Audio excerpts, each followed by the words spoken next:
Hello, my name is Marco, and uh, Chris from Twitter is also a writer, and we got talking about my favorite topic and favorite passion, and that is writing.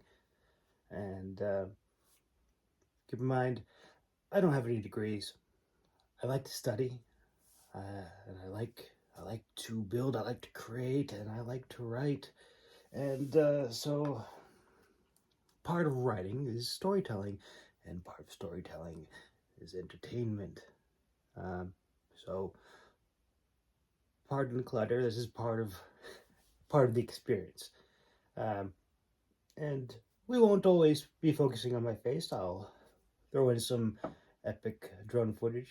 Uh, Hopefully, that'll be more entertaining, make it more epic. I was chatting with Chris, and he asked a question, and he's also a fellow writer. Um, he asked a question. Uh, I'm curious, what do you do to stay focused on writing? And I said, dragons. No, I'm kidding. No, sparkly. No, um, no. It's kind of funny. This is my 20th time, and I rambled on and on and on, and on all sorts of different rabbit holes. So, uh, so it mentioned he has ADHD. Uh, I have my own things I struggle with. I've never been diagnosed with ADHD. I've had other dragons to slay. Uh, with that said, there are millions of stories all over the place. All over the place.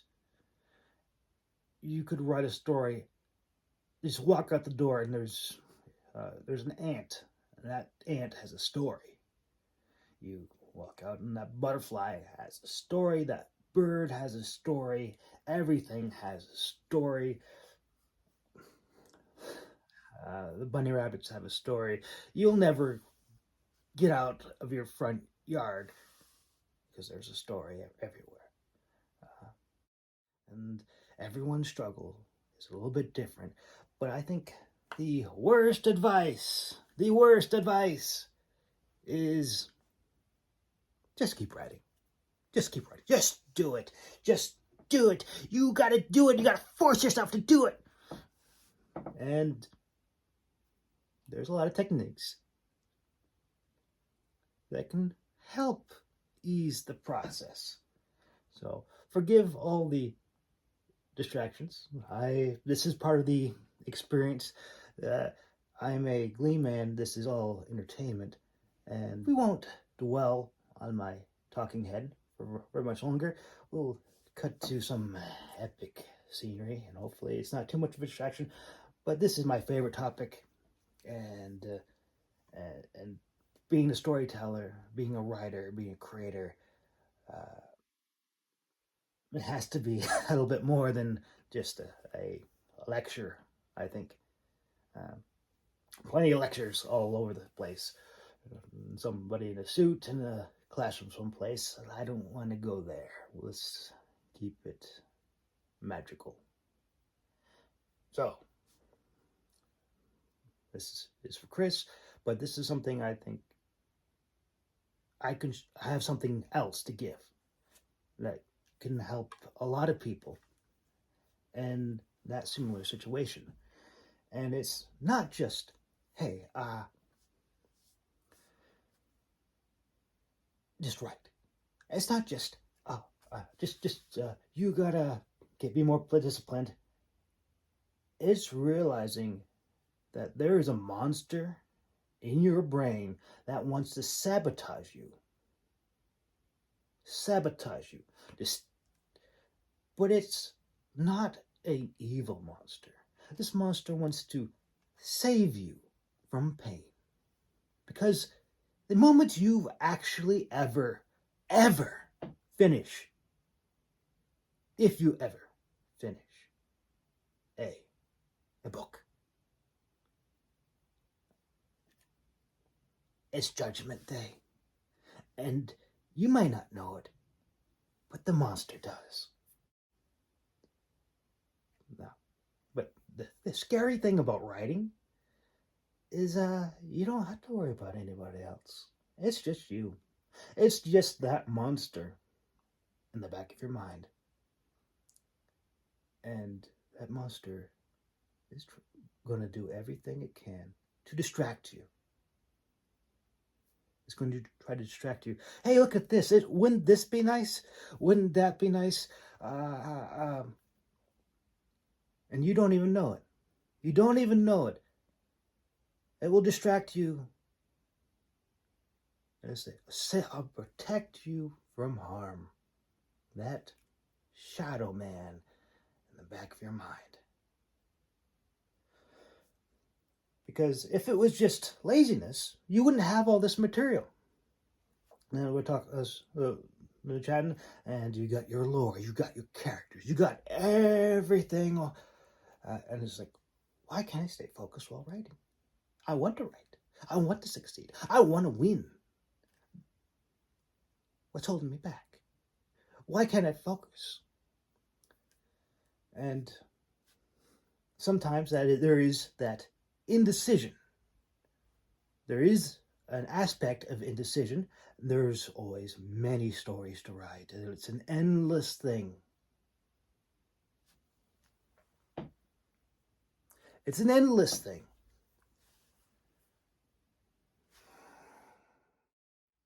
All right, Chris, here's my challenge. You've only got 6 months to live, and you can only write one book. You only have one book to write. Which one is it going to be? Which character are you going to put in? Now, if that helps, I don't know. But give your a time frame helps. If that doesn't help, you're dealing with something a little bit more nefarious, and that thing, it is that deep primordial thing that doesn't want you to be recognized. It does not want you to be picked out from the herd. It is there to protect you, because the guy running around with bright colors is usually thrown down a well, or he's eaten by animals. That is what that shadow man is for. It is to protect you from harm. It is to keep you invisible. And says, I don't want this attention. Attention is bad. That is the deep primal fear. It is the deep primal fear where I don't want to be great. If I'm out in the open, I'm exposed and I will be devoured. It is that deep primal fear inside your brain that says, let's do something else. I'm not going to finish this project. I am going to do something else. Oh, squirrel. Oh, thank heaven for a squirrel. I'll distract him with a squirrel. I'll distract him with this. But really, as soon as you come out, you've lost your, you've lost your protection. You've lost the seclusion. And now you're exposed for the world to rip apart, to ignore. Sometimes I wish I had hate mail. I don't have any hate mail. Nobody knows exist. I'm fluttering around on Twitter. Fluttering around.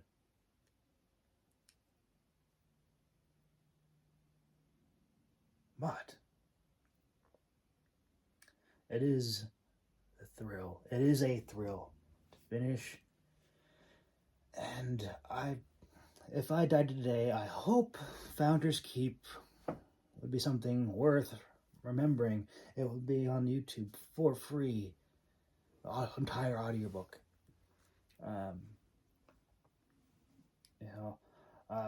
I would make my written work free, but you know what? There's so much material now that people are going to read what they're going to read, and a few dollars isn't going to stop them. I don't want anyone to say, "Oh, I'll just buy your book and never read it." I want my book to live. I want my story to live. It is like a child.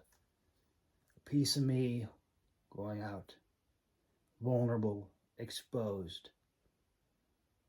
And I want it to live. I want it to thrive. So,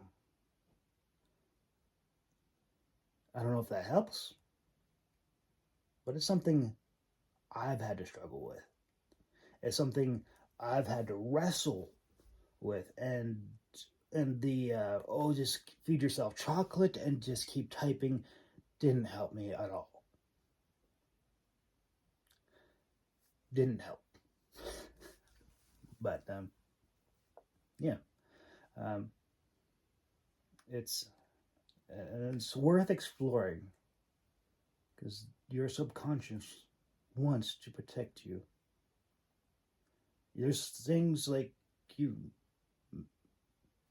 may not even know that are holding you back, and it's worth exploring because once you do overcome the shadow man, and once you do break free of the cocoon, there's no other feeling like it. There is great joy, great depression that follows, and then you start the process over because you're never done. You will always be growing, and yeah, it's. Let's see, went on a couple of rabbit trails. Maybe repeated myself too many times, but that's what I got for today, and love to hear more questions. It's good chatting with you, Chris. If anybody else has questions, let me know. If this was helpful, let me know. This was fun. This is fun. It's fun creating. It's scary. Even this is scary. I spent so much time prepping. I was like, is this perfect? No, it's not. But I got to do it. Just got to do it because the Shadow Man will get me. He'll get me, and I won't do anything. I'll do a bunch of things, but I'll never complete it. I will make dinner. I'll start making a meal, but I'll never finish. I'll be like, you know what? Pancakes sound nice. Pancakes sound nice. You know what? How about spaghetti? How about scones? How about tacos? How about whatever? You know, how about I make some coffee? Coffee's good. And what have I done? I've just made a mess in the kitchen. And there's nothing to show for it. There's nothing to show for it. And do you know what the truly tragic thing of it all is? Because most people, their ultimate goal is, I want to finish a book. You know what? There's lots of books. And when you finish the book, it's going to be even more depressing because you have that initial, yes, I finished it. And then, oh, that dark slump of depression because you realize no one's got time. No one cares. Oh, you write a book? Oh, that's nice. I have a nephew that writes too sometimes, and yeah. Would you like to read it? Oh, I would, but I have so many books to read.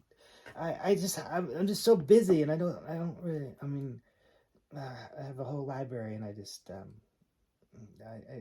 you know, I'm more into the classics, you know, Tolkien and you know, published writers, and yeah, it's hard. And the Shadow Man was probably doing you a favor. It's probably doing me a favor because the amount of depression after finishing a book is awful. It's awful. It's awful. I was like, oh, look what I did. It's so amazing. No one knows it exists. No one. It's The Shadow Man is there to protect you from the inevitable depression that follows. It is the act of writing is like dying. It's like dying. You know, having ideas is fun. You're like a caterpillar and you just munch and munch and munch and munch on everything, and it's great, and you eat all the leaves, and there's so many ideas everywhere you go. That's a good idea. That's a good idea. But when you write, you die. You go into your cocoon, and there's no one around. There's no daylight. There's no one else to help you. There's nothing. Nothing. Nothing.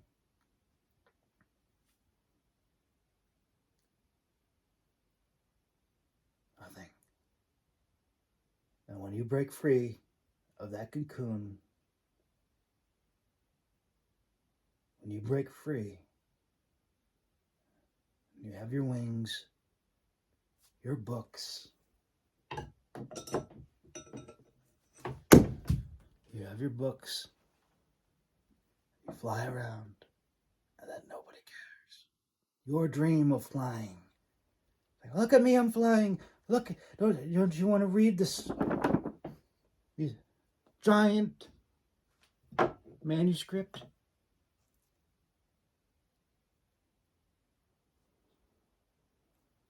Don't you want to see what I've done? You know, every other art, everything takes time. If you want to be a musician, that's wonderful. People walk by and say, oh, that music is wonderful. It's lovely. Oh, that painting is amazing.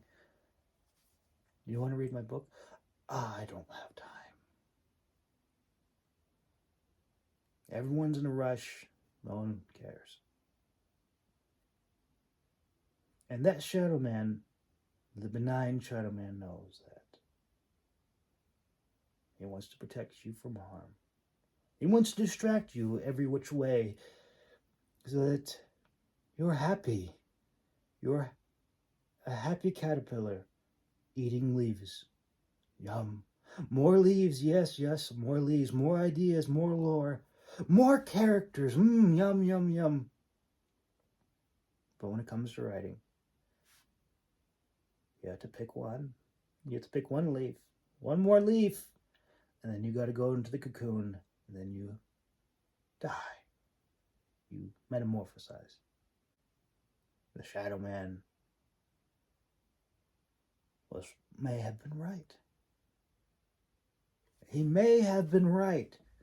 Maybe we should have just been happy, content, and never moved on to the cocoon.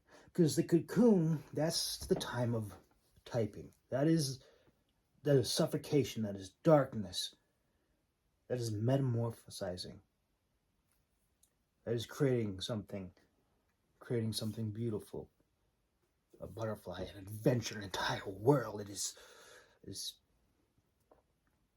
what you are meant to do.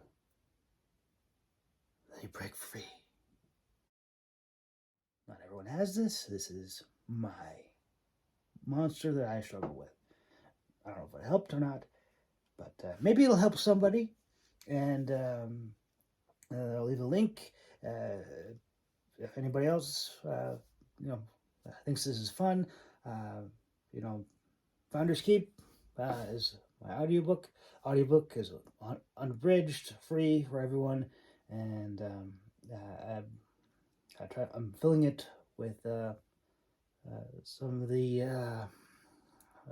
the drone footage, the epic drone footage, for to add to the experience and the entertainment that's part of the storytelling.